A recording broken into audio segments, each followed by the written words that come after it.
Episode 3, entitled Metamorphosis, starts with Wendy running down a xenomorph who took her brother at the end of the last episode, eventually finding him being held captive in a shipping container.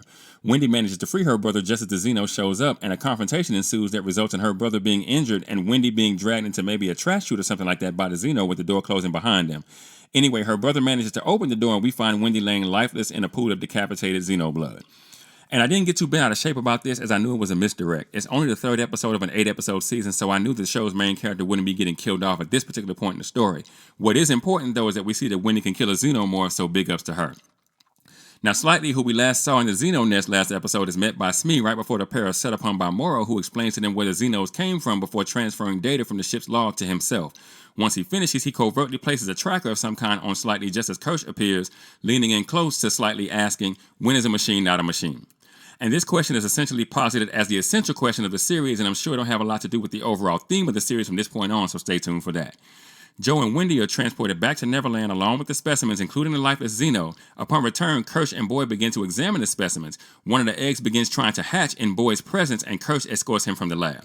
So here we see that the eggs respond to human or at least partial human biology, and that makes sense, seeing as how the face huggers need a human host to fertilize or whatever.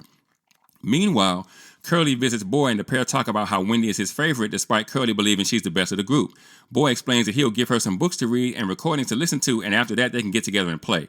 Curly then asks if she's now his favorite, and Boy explains that she's not, but that she's now in the race. This lets me know that at some point in this story, Wendy will be at odds with Prodigy as their objectives will no longer align.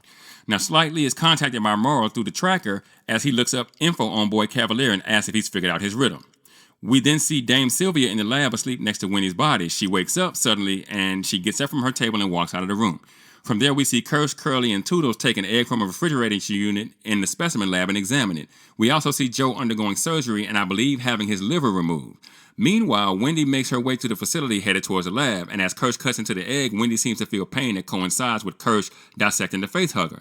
He extracts what appears to be a xeno fetus and drops it in the tank with Joe's liver, and we see the fetus penetrate the organ as Wendy lay on the floor, slowly seizing, cut to black.